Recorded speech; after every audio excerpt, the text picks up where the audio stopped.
This is the Comedy Kiosk, podcast by Monday and Munoz. Please welcome Monday and Munoz.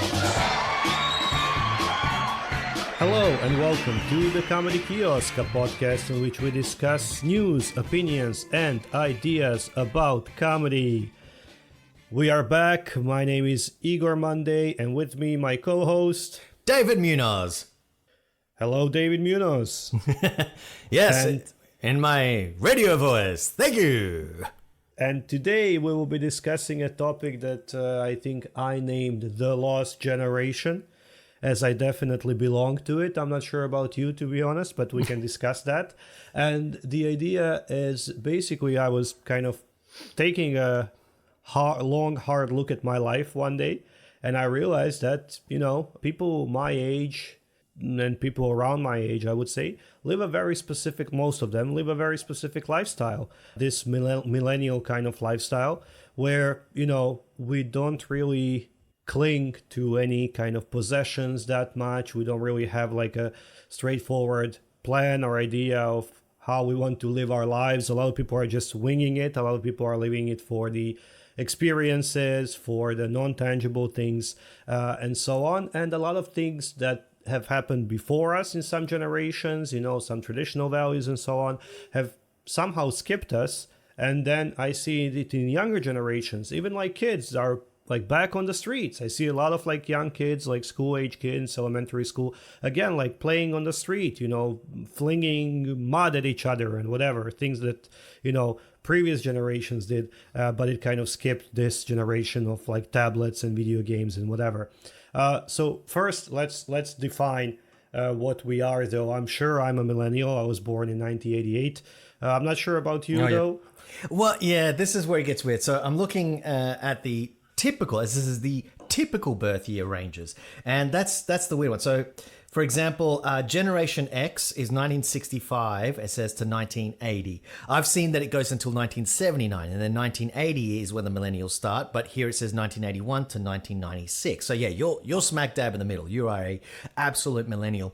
I am in between Generation X and millennials. I was born in 1979, the last year of punk or whatever.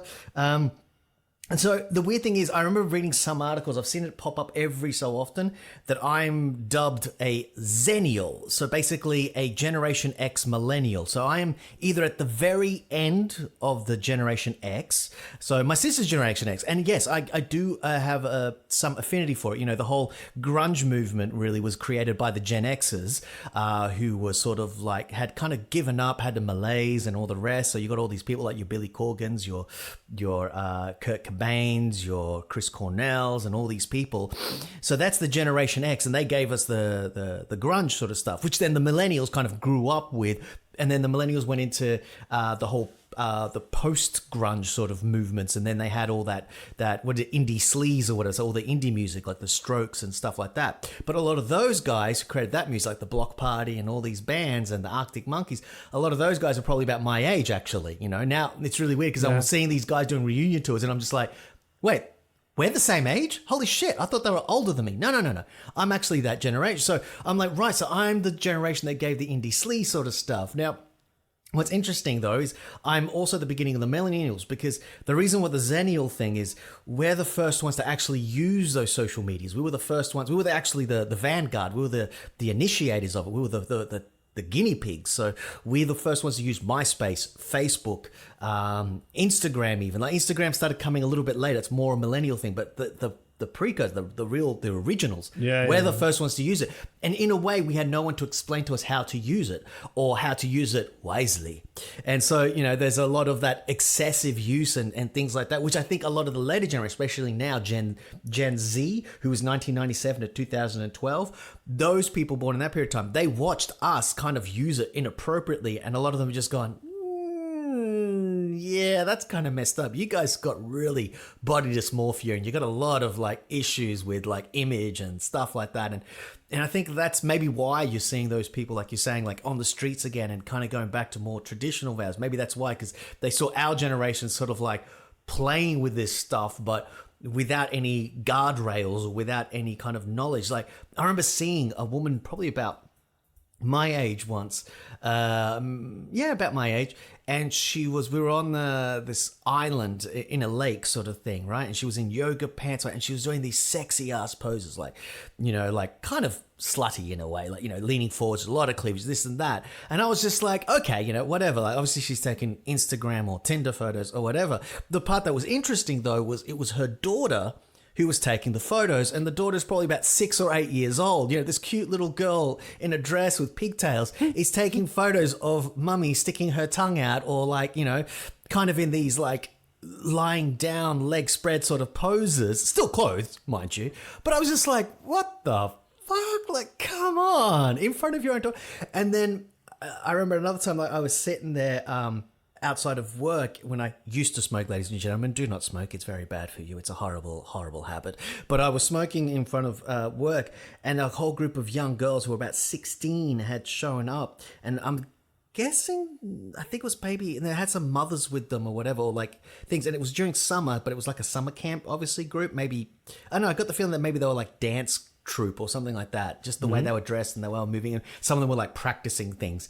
But then there was a group of girls who then did those slutty poses. And I was looking at them and they're like 14, 16, but really about 14, 12 doing these. And I was like, ah! And one of the women, one of the mother-like figures, one of the guardians was the one taking the photo. And I'm just like, seriously? You're not going to tell them to not, like, that's cool? Like, Yeah, well, I think that's one of the ways in which, like, this generation of ours is, like, definitely different than the previous ones, like more conservative and traditional. I feel like, if just to come back for a second to the topic of, what you belong to, because I've known you now for like 10 years or something, and I kind of, I know you besides the comedy and the podcast, we've hung out many times and so on.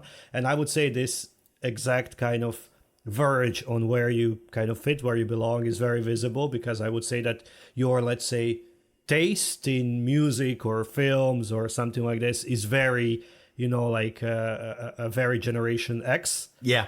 Because you definitely like the kind of stuff that, and we discussed that, even like the comedy and so on, that you prefer some of those things like I've never heard of. We're not such a big age difference, still, and everything. Yeah.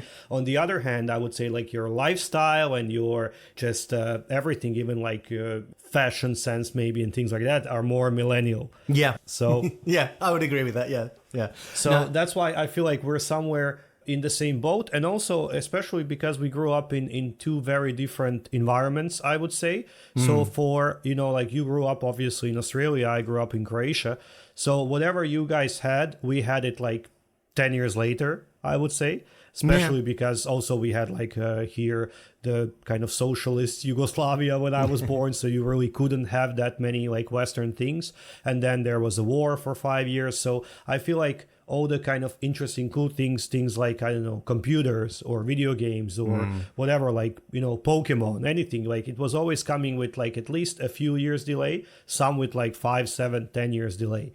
So yeah, I'm sure like a lot of people your age, they had their first computer maybe when they were like 12, let's say. Yeah. And I had my first when I was 14. Yeah, and so I'm like in a 9 way, years younger than you. Yeah, exactly.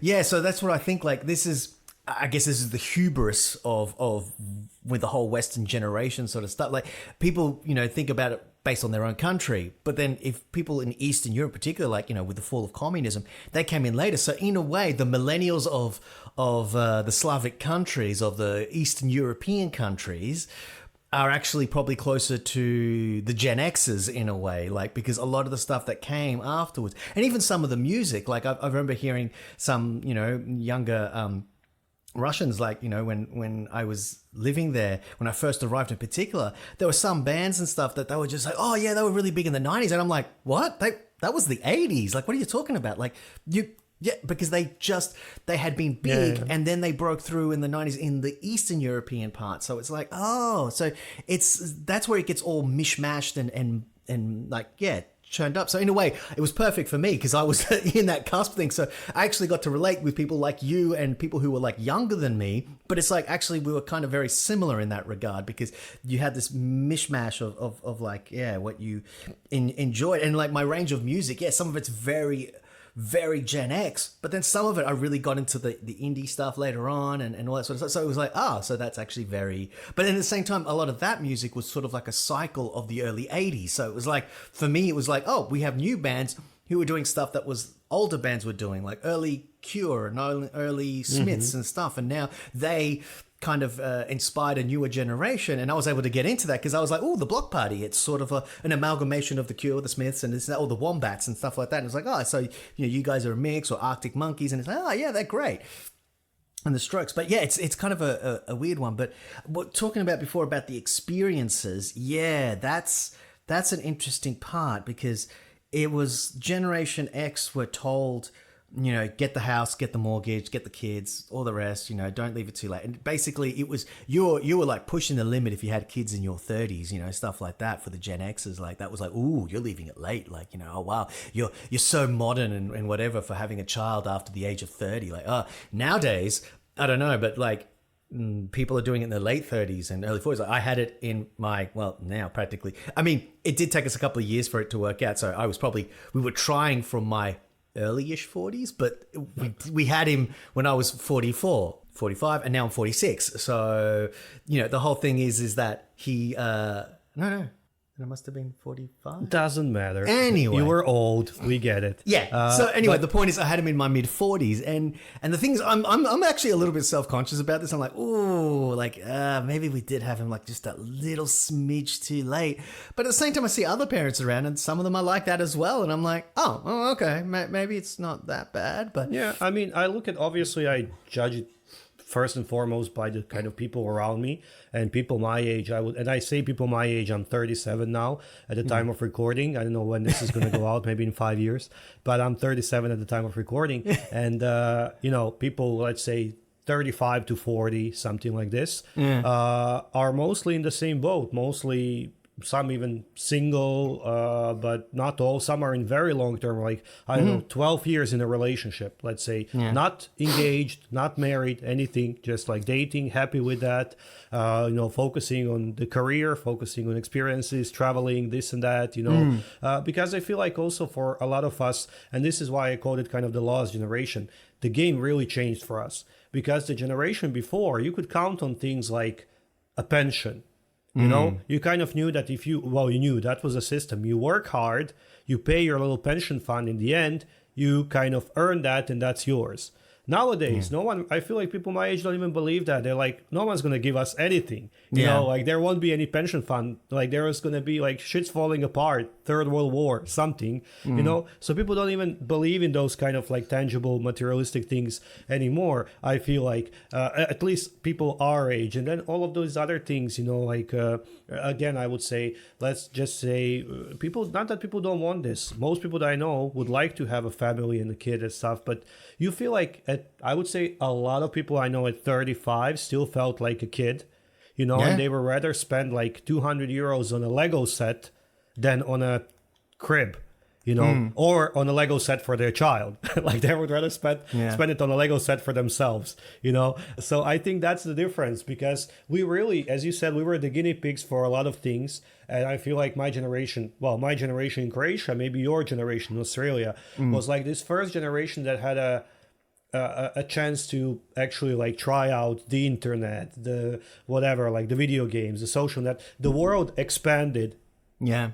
Like suddenly you could talk to a person from Mexico or a person from Singapore from your room, like your parents sent you to your room, like go to your room, you're punished, and then you sit down and you chat to someone from Peru. Like how cool is that? But like and it suddenly like opened up this whole world to us, where we started, I think, appreciating more such experiences and this globalization and everything. So you're saying basically the way to punish children these days is like, do not go to your room because you're going to have fun in there. You're going to go outside and play in the dirt. No, but there's no one to talk to out there. I want my Peruvian friend. No Peruvian friends until you freaking play in the dirt. No, but I think nowadays, again, and that's why I feel like we are the lost generation, because it kind of skipped us. And now these kids, again, they were born with a tablet. They were born with a smartphone, with a computer. To them, it means nothing. It's the same as for me was like, I don't know, abacus or something, like it's not interesting to me to move the little, like, shit back and forth. Like, I don't know, Etch a Sketch, something, like a whiteboard with a chalk. Like, it wasn't interesting to me because I always had it. That's why I think to them, it's like they've always had this and they're not so dependent. They're not so fascinated. A lot of people, I would say, the millennials are so gadgety. They're so like anything, like something cool, something new comes out. Oh, I have to have it. I need this. Because we always were that like trailblazing generation where everything new was kind of released and tested to us, as you also said, like, internet came, then MySpace came, then I don't know, like streaming came, YouTube came in like 2005 or whatever, 6, I don't know, and like suddenly you could watch for free, you could watch stuff that other people created, not just some filmmakers in Hollywood, whatever, Schwarzenegger, this and that. Because that was, I think, big before for a lot of people, especially maybe even your age and a bit older, like you always remember like the action stars or something. But for like people my age, especially a bit younger, people will remember, PewDiePie. Like some streamers and YouTubers, Mr. Beast, whatever. Like that's the stars for them. That's true. Yeah, that's very true. It's more about the people, the content creators are the main, like, stars these days and stuff like that. But I don't know about like the being less addicted to the screen stuff, because like with my son now, he's started to become aware that there are screens around him, and he is kind of getting obsessed with it, and it's like we don't try not to use it around him, but you can't help it because our lives are connected to it and to check work stuff or whatever. But even then, like, just to check the news or whatever, but it's like we got to be careful. Like, we can't use screens around him while he's eating. We actually take the mobile phones away and we have to hide them. We put them in a different room while he's having like breakfast, lunch, or dinner, for the simple fact that if any is around, he'll start trying to grab at it. He wants that phone. He wants to be able to watch something. And we're like, God damn it. Like, it's just so quick. Like just before, just setting up for this podcast, I set up the computer and everything. He saw it and oh my God, like when we tried to pick him up, he started a proper bawling session. I don't think I've heard him cry like that except for like teething. Like, in real pain by taking him away from a screen. He was just like, no. Now, maybe in time he will get used to it and it'll become like a blasé thing. Maybe in time. But also I've heard a lot of like older generation people like watching seeing teenagers go, oh, I saw like the other day there was a group of teenagers in the park and no one was talking. Everyone was on their phone, like communicating that way. So I don't know, I still think they're still obsessed with the tech and stuff like that. They're just maybe doing it in the park and stuff like that. But like I think they're still connected with the tech a lot. No, but that's the teenagers. But maybe they're using it differently. But yeah, that's what I mean. But because I feel like, first of all, I mean, your kid is literally a baby, so any like audio visual stimulation obviously is going to be interesting for him. Like the sounds, the colors, whatever. That's why I think he's attracted to the screen, not to like a gadget, but just to like entertainment of it. Colors and whatever lights. With the teenagers also, that's true. Like they don't go to like anything. They go to a concert and it's just people on the phone. They watch the concert through the phone. I'm like, you're there, just watch the performer, But that's like the generation alpha or whatever. And I think it's coming kind of shifting back towards the olden values with these even younger generations, because I've started seeing actual kids, like 5, 6, 7-year-old kids, like running around, playing in the mud, chasing each other on bicycles and stuff.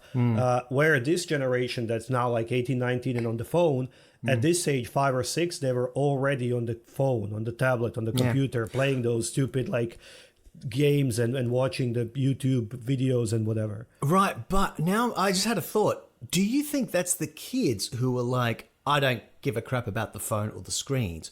But like you said, kids are naturally attracted to the moving colors and the things like that and cartoons. Like, my generation pretty much sat in front of a TV after school and watched a lot of after school cartoons. And then you'd go out and play sometimes. But what I'm wondering is it the kids that are basically like, oh, we would rather go outside and ride our bikes? Or is it the parents who are our generation who are like, we saw how much it's taken up our time and things.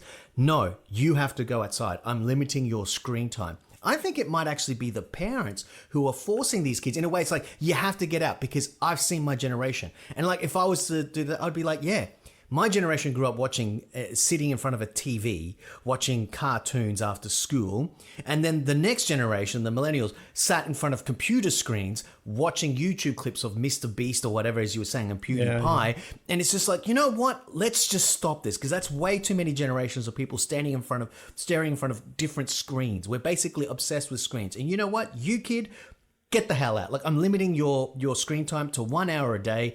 You can go out and play with your friends. You come back, and then you can use your 1 hour to do that. But I think in a way we kind of, maybe not all of us, but I think some of my, and I want to do that with my kid. I'm already like kind of thinking about that. Like, you know, yeah, I don't want him to be screen obsessed as much, or to maybe watch as many TV shows or things like that as I used to as a kid. So it's like, you know what? I want you to get out more. I want you to be a bit more in the physical world. And then I control how much of your online or screen time world you have. You know what I mean? Yeah, I think that's because these like younger kids that I am talking about now, that's our kids. Yeah. That's like millennials kids. Yeah. And that's exactly what you're saying, like, because we saw, and I think that's it kind of skips the generation. So like, you know, our parents played on the street. We preferred to be on a computer or whatever, like, you know, and then, or actually vice versa. Like we did, it kind of all broke on us always, actually. We preferred both.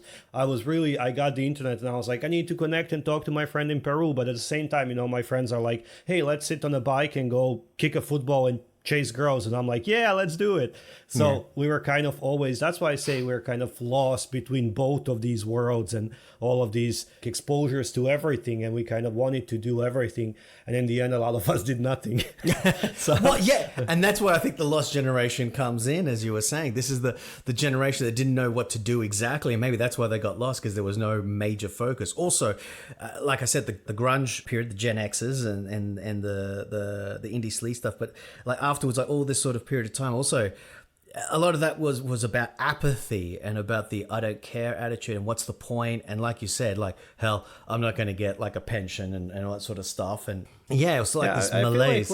I feel like we just never, because of all of that, because like things just kept happening and you just kept like being exposed to more and more things, and you know, like things were always new, and like you finally got the internet, then like 3 years later you got faster internet, then 3 years later you got unlimited internet, then 3 years later you got Facebook, now you can connect to everyone, then 3 years later you got YouTube, now you can watch anything, then you got Instagram, now everything is in real time and you can like it, then you got, you know, like things just kept progressing. TikTok, yeah, now it's 20 seconds. You know, like things just kept progressing. And I felt like most of us even never really grew up. I would say like a lot of people just kept like staying as teenagers. And, you know, the biggest joy, as I said, at 35 is like, oh, I bought a PlayStation. You know, like our parents at 35 were like, I have a house, a car, and 3 kids. You know, we are like, oh, I have a custom made PlayStation controller. Well, you know, it became more... I think we kind of split here, because I think so if you look at the midlife crisis, right? So traditionally the midlife crisis was sort of that period of time where you had the kids in your 20s, you then, by the time you reached your early 40s, they would be basically going off to university or college or just getting out of the house, you know. They'd basically be moving and starting their family, right? That was the previous sort of thing. And then you would have your midlife crisis because you had this disposable cash. And then mum and dad got to travel around finally and, you know, experience life. And they became, you know, they got to, or they had their house paid off pretty much. And they were like, you know, all extra income, plus the kids were moving out. So that was like the midlife crisis. But it was like, I think what you're saying is, in a way, our generation decided to have their midlife crisis earlier. They like the part of not growing up is really more like moving that midlife crisis period. Basically, like, you know what, I'm not going to have the kids yet. But then having the kids at 40 means everything gets pushed back. So now, basically what's happening to me, it's like my responsibility here. I want to have a midlife crisis, but I can't afford it. And I'm having to vicariously do it through Chat GPT, you know what I mean? Which is the next phase, you know, using Chat GPT for everything. So basically I'm looking about how to make my own, or how to put together my own guitar, but I'm not going to be able to do that for at least the next 5 years. So I'm vicariously doing a goddamn Chat GPT, or like the stand-up comedy. That's also another midlife crisis. I am doing it, but I mean, I'm having to work it around having a family and having a job, of course, I can pay off. I can't just go, no, what? I'm going to focus 100% on my stand-up and try to make a career out of it. It's like I can't afford to try to make a career out of it because it's too risky. I have to make money, pay off a house, and have a kid in my 40s now because I left it later. And I kind of, wasted my midlife crisis period in my 30s a bit, but I did sort of start it. So I think it's basically more like people are moving and shifting around the order that they do stuff in. And the thing was, our generation, like whether they wanted to or not, I don't think it was planned. It just turned out that way. And either you end up having kids and then you have that period of time later, which means you're going to end up being in your 60s by the time the kids move out and you've got the house paid off, which means you're already getting towards like having to get ready for retirement, or you don't have kids ever, and which means that then you have this image of the person who never grows up, to put it into parentheses, who doesn't settle and instead, like you're saying, focuses on more the experiences of their life, but just never has kids. And, that's pretty much how it's going. I think with most millennials, especially the people I know, but, luckily I've kind of lived in several places and traveled around and spent time with people from really around the world. Like, I don't know, out of like 197 countries in the world, I think there is like 5 from which I've never met a single person. And this really, like, as we discussed, like, it really varies. I think like what was someone's, like, in the US or in Australia or even like in the Netherlands or somewhere, what your childhood was is like in 1985. Yeah. For us, it was, let's say, 1995. And then for some countries, it was maybe like 2005. Yeah. The same kind of childhood because the technology was catching up and these things like internet, music, whatever. But it doesn't matter actually like what age. But for a lot of people that I've met, it's not like we don't have a midlife crisis anymore. We have like an ongoing life crisis, because I feel like this concept really kind of died out with that like Generation X or something, because I don't know anyone who's had a midlife crisis or anything like that. It just feels like every 2 years you have like a tiny little, what am I doing with my life? You have it at, I don't know, like 18 or something when you're choosing a uni. You have it at like 20 something when you're choosing your major. You have it at like 25 when you finish and you're like, what am I supposed to do now? That's why a lot of people take these like student exchange, gap years, move to a different country, try like a different it's again connected to this like a globalization where now you can actually travel, live abroad, do new things, challenge yourself, study a language, something. Then at like 30, they're like, oh, what am I doing with my life? Then at like 35, they're like, oh, what am I doing with my life? Then at like 37, what am I doing with my life? Then at 40, what am I doing with my life? I feel it's like an ongoing life crisis, not a midlife crisis, where you keep asking yourself, because you're comparing yourself to those old values, and because you maybe deep down actually want to have things like, a permanent residency or your own property, or, like a partner, a child, a family, whatever, a dog, at least a cat, like, something that is yours, that roots you in one place. Yep. But on the other hand, you're not actually ready to lose the chance to do all these other things, like the fun experiences, the whatever. You feel like if you kind of have a child, it's going to cost you too much, or a house or something, a car. That's why I say like lost generation, because for a lot of people it's really hard to figure out what the life should look like, because I feel like generations before us, they had it kind of all mapped out, right? It's just kind of like finish education, find work, marry, have a child, bring up that child, then have your little midlife crisis, do whatever you want, do what you like, buy an expensive sports car, something, then retire, then travel, and then your child takes care of you when you're old. Like very kind of straightforward.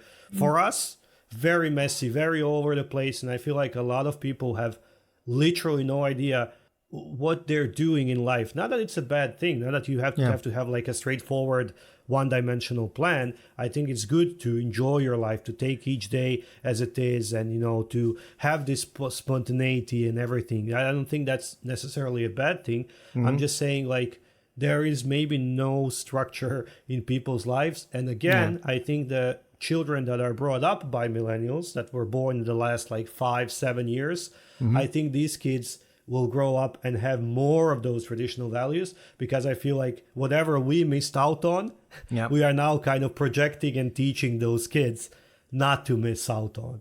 And I think the other thing is, the reason previously things were more structured, some people might say, is because, they're still rooting those old values. But I think our generations were the ones that kind of broke that paradigm. We just kind of went, no, it doesn't have to be that way. But we didn't know an alternative. There was no other paradigm.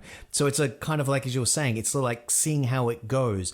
Like I heard Tim Minchin was giving a speech at a university. I think he was being honored with some sort of doctorate or something, one of those honorary doctorates or masters or whatever, or letters or things. Anyway, and he mentioned like, don't make a plan, like long-term plans, but focus on what you're doing and do it to the best of your ability sort of thing, and have micro plans, like, just short-term goals, and go for that, because you never know. And I think that's what you were saying before, where you were like, things changed, wars, this, that, you don't know. 1 minute you got a pension, next minute you don't, this and that.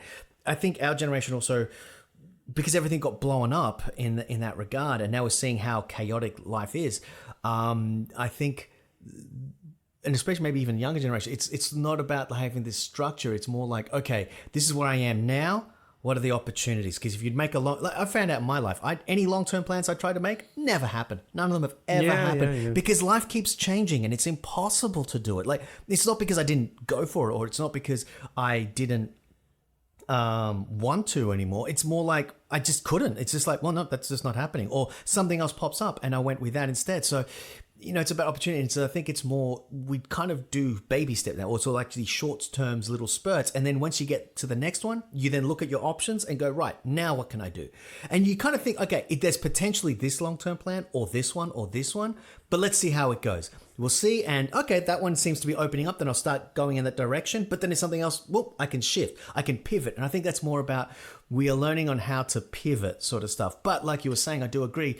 If a lot of us are still pining for the simpler times and that whole thing of like, but there used to be structure. It's just so much easier when you have it laid out for you. That's kind of our, I think, human nature of being nicely kind of like, we like that cozy structure and things, and why authoritarianism is actually quite appealing for quite a few people, in different countries, because they just like to, I don't have to make a choice. I don't have to, it's planned, it's mapped out for me. As long as I just, follow the rules or do the things, everything's going to be fine. I'm going to be taken care of. Just as long as I don't step out of line, I'm okay. And that's the thing, like, it's that dichotomy. We want the freedom, but at the same time, we want that kind of that cuddle nature. And I think our generations are very messed up. But what I'm kind of curious about is two things. One, Generation Z, like the Gen Z or whatever. I'm curious to see what their perspective. Like, if we have anyone listening who's from Gen Z, I would love to hear what their perspective. Maybe they completely disagree with what we're saying and going, you know what? No, bullshit. Like, we're just as lost as you guys. Or they can go, no, you're right. We do have a clearer idea of what we want because we saw you all messing up. I don't know. The other thing I'm also kind of curious about is, as I said before, being from Eastern Europe, your time or your generation thing is slightly different. Like the ones when we Google, like, these generations, they're very American or Western European focused. I would say even more American focused. They're I think the ones who use this gen thing a lot more than the rest of us. So I think in those English-speaking countries and also Western European countries. But I'm also curious about Asia. If you grew up in Japan, if you grew up in South Korea, if you grew up in China, if you grew up in Vietnam, does this generation thing mean anything at all? Or is it different, actually? Do they have their own generations? Is it all of a sudden there's like, there's generation... other alternative name, you're like, what the hell? And it's like, well, that's from this year to this year, and they were influenced by K-pop, or they were influenced by J-pop, or they were influenced by and you're like, oh, okay. Like, with the Japanese, for example, if you look at Hiroshima, that had a huge impact, which is different to everyone else. Like, they have their own generation who then had to deal with that, like their own influence. So I'm kind of curious also, like those in Asia, those in Africa, like, what is that like because of the history and things, how completely different. I mean, they might look at us talking or listen to us talking about this and going, what the hell are you guys on about? Because it's... Yeah, well, I would assume that, again, as you cannot say, well, for Australia you can, or for like North America probably, you can look at it as like one kind of experience. But I would say that, even Europe, as I said, I remember like just when the war finished here, 1995, 1996, this kind of era, and we used to receive these packages, like little humanitarian aid kind of thing, where elementary school kids in countries like the Netherlands or Sweden or something, Denmark, would prepare like little gift boxes and send it to us as like, kind of struggling post-war kids. And it would mostly be stuff they don't want or need, stuff that was kind of cool 3 years ago for them, like a McDonald's toy or something. And we would get this and it would fucking change our world. Like, what is this? Like, what? Like a Toy Story Woody toy from McDonald's. This is my favorite thing ever, because we didn't have these things, right? And for them, it was like, I don't want to play with this anymore. That's a Toy Story reference as well. That's why I think even within Europe, which is quite small, and then within Asia, I'm sure like a child in Japan and a child in North Korea does not have the same experience of growing up, and Cambodia or whatever, China or whatever, like India and so on.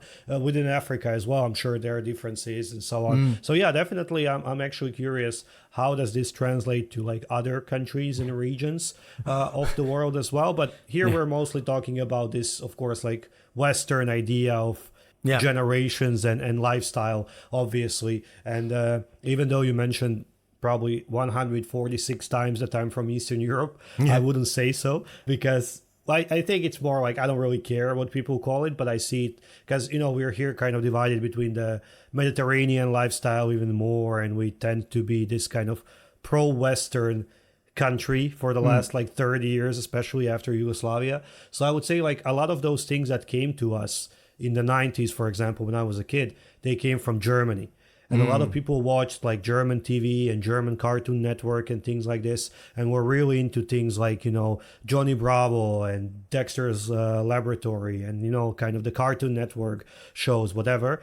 And all those like Power Rangers, Pokemon, things that were on like the Western TV and markets really big. Yeah. Like Game Boy Advance and things, PlayStation 2 and whatever, like things like that, Lara Croft and Tony Hawk and whatever was like big in the late 90s, Linkin Park, like those kind of like millennial that are now considered like the millennial things, they were coming to us more from the West, and we were always like adapting and accepting more, absorbing more those like Western things. And just to give you like an idea, about like a year ago, I think, or something, there was a 50 Cent concert here in Zagreb. I didn't go in the end because I assumed, okay, it's like a rap concert. It's mostly going to be kids, because when you go to such events, it's mostly like even high school kids sometimes. But okay, for this, I assumed it's going to be like students, which nowadays it's like 15 years younger than me. It's kids, right? But then I heard of the people that went, and I saw the videos and pictures, and it were fucking 40-year-old people. Yes, absolutely. Absolutely. I mean, they're having a resurgence. Like just the other day, yesterday, Pulp played Glastonbury. I think like 20 years since the last time, or 30 years since, or 25 actually, or something. That since they played the last time when they headlined, and they were like the mystery headliner act, and people loved it. And it's like old people and young people, both of them there. And the thing is, old generations are still going to Glastonbury and stuff like that. If anything, they probably have the income for it now. They can afford the tickets. That's the thing. Yeah, I think now millennials, and that's maybe another thing about millennials, why we actually spend money on expensive Lego sets and traveling and all those kind of things, because we can now afford it, because we are mostly like child free, property free and stuff, and we have that disposable income we can spend on ourselves. So that's another trick. Once you get used to that kind of lifestyle, you don't want to spend that on diapers and whatever. But yeah, we had a Sean Paul concert the other day, and that was 13,000 people apparently. 13,000 people, and I would say at least 10,000 were not younger than 30, 35. So, and it's summer, it's hot, and it's a very, like jumpy, bum type of music. It's not for people with bad backs, like most of us are after sitting at our office jobs. But, it's just, that's what I'm saying. Like, we've learned to enjoy things like that more. And now you see people like attending those kind of events and having fun, which I don't think, again, is necessarily bad. But yeah, it would be interesting to hear how does it compare to experiences of people from some other parts of the world, of regions. So definitely leave a comment, let us know. And maybe we can come back to this, like do a little bit of comparison, not just generational, not just by the age or time period, but by, let's say, location as well, something like this, and come back to this topic again. Thank you so much for listening. I've been David Munoz. And I've been Igor Monday. Have a lovely evening, day, week. Until you hear from us next time. Ciao. Goodbye.